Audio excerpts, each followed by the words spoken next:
Today, we are diving into one of the biggest, most powerful forces shaping our world right now: artificial intelligence. And, it's a story with two totally different sides. On one hand, you've got this incredible promise, but on the other, there's some profound peril. So, how is AI saving lives and completely changing the way we work? And maybe more importantly, what does all this mean for your future? Let's get into it. To really get a feel for AI's promise, let's start in a place you might not expect: a diagnostic lab. Okay, so imagine a tissue sample is taken to check for cancer. Right now, a pathologist has to literally sit there, put a glass slide under a microscope, and figure out what they're seeing. It's a slow process, and frankly, the result can totally change depending on the doctor's expertise. A lot of the time, the results are inconclusive, which just leads to more tests, more waiting, and more stress. But this is where AI just flips the entire script. New systems can take those glass slides, digitize them, and then boom, analyze them with incredibly powerful algorithms in real time. All of a sudden, you've got a super detailed analysis that's not just way faster, but it can be seen by experts anywhere in the world. This is a game changer. It breaks down the wall between big city hospitals and smaller towns, making these life-saving diagnoses more accurate and available to literally everyone. And that's really just the beginning. AI's potential goes way, way beyond the lab. We're now stepping into a world where it could become, well, a seamless extension of our own minds. I know, it sounds like something straight out of science fiction, but the very first steps of this tech are already here. And listen, we're not talking about creepy, invasive brain implants. No way. Researchers are building these non-invasive headsets that can actually read the electrical signals from your brainwaves. Now imagine hooking that up to a personal AI that knows your schedule, what you like, what you need. You'd be living in a world where your thoughts become actions, instantly. So what does that actually look like in real life? Okay, picture this. You just think, man, I need to get home tonight. Your AI agent sees your calendar, finds a flight, and confirms if it works. It knows you won't have time to eat, so it's already ordered your favorite biryani from a cool new spot with great reviews. By the time you even think about walking downstairs, your Uber's already pulling up. This isn't a scene from a movie. It's the kind of frictionless future AI is building right now. But, and this is a big but, this incredible efficiency brings us to the other side of the story: the peril. Because as these AI agents get smarter and can handle more and more complex stuff, we have to ask a really tough question. What happens to all the jobs that power our economy today? 40. A major report from Microsoft predicts that this number of job types, we're not just talking individual jobs, but entire categories of work, are going to be significantly disrupted by AI. And the jobs that are most at risk? Well, they might surprise you. The difference is pretty stark when you lay it out. The jobs getting automated the fastest are the ones that happen on a computer: software developers, accountants, content writers.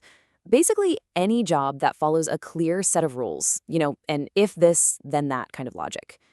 The jobs that seem to be safer, at least for now, are the physical, hands-on roles. Think nurses, plumbers, carpenters.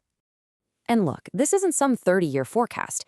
This absolutely stunning prediction comes from the founder of Anthropic, the company that built the AI model Claude.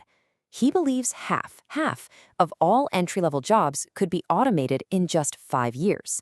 And he's not just talking. His own company already uses AI to write 90% of its own code. And the financial markets, they're starting to reward this whole shift. Historically, if a company announced huge layoffs, its stock price would probably drop. But now we're seeing this really bizarre new trend. A company like UPS lays off thousands of workers, and its stock price goes up. The market is now literally incentivizing companies to replace people with automation.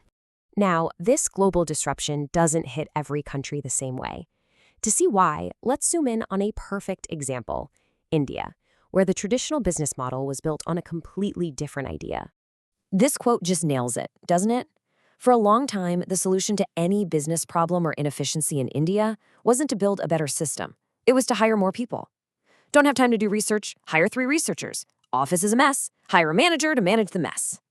And the numbers really tell the tale. In the US, you could have a billion-dollar company with maybe 150 employees, all powered by super optimized systems. Meanwhile, in India, a company with just a fraction of that revenue could easily have 100 people.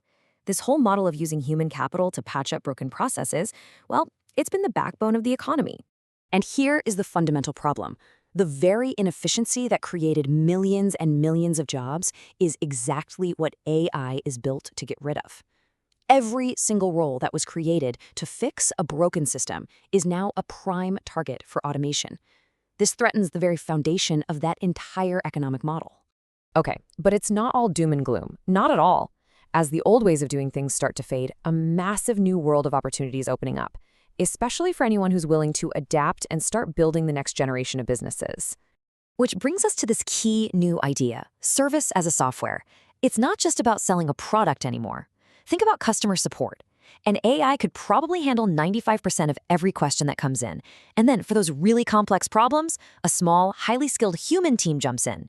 You get crazy efficiency from the tech and amazing high-touch service from the people. It's really the best of both worlds.